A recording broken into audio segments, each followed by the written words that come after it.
Well, there's no question that I love gardening, and what many of you don't know is that I also love history, and I think that probably comes from my grandmother, who was a school teacher.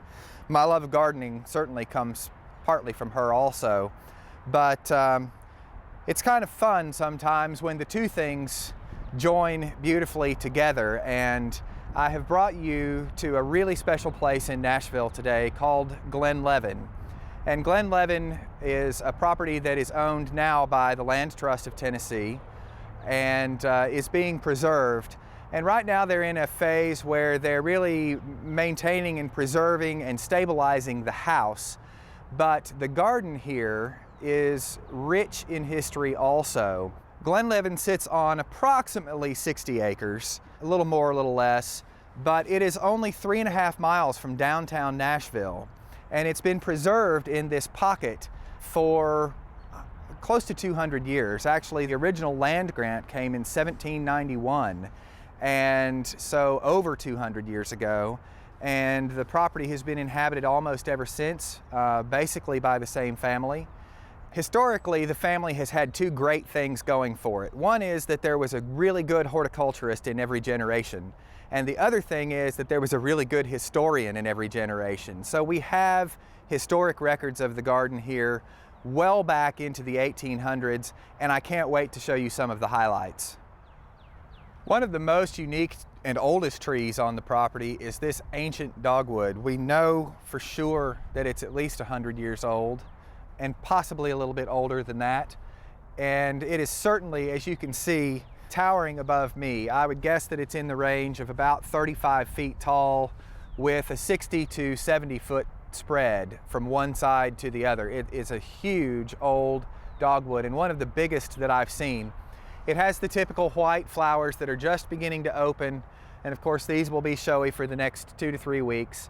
The Land Trust is working very hard on preserving a lot of the old trees and things, and this Yellowwood is a case in point. There certainly are a lot of things here that do need some work, and this Yellowwood is one of them. Soon the ivy will be cut off the trunks.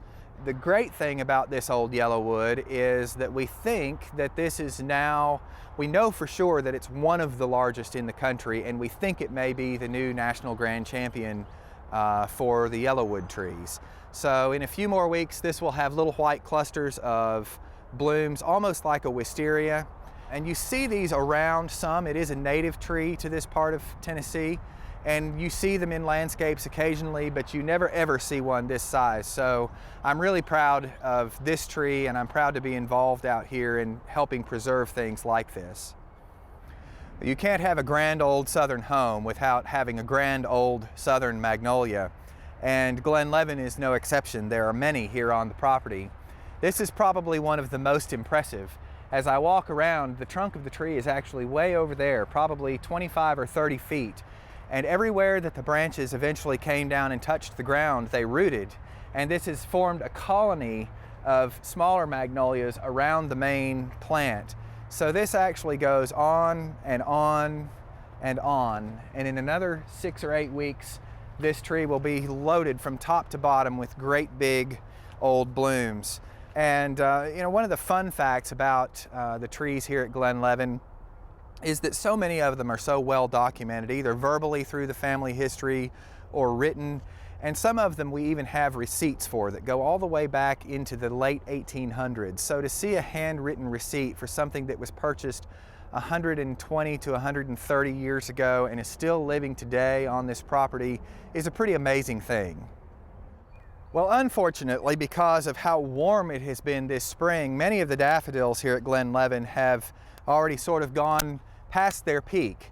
But even without flowers, the daffodils are a really important tool in figuring out where things used to be. Like many old farms across the state of Tennessee and across the southeast, really, daffodils were planted lining driveways and sidewalks and pathways. And we know that these daffodils are marking where the old driveway once ran. We also have several fence lines where daffodils are planted.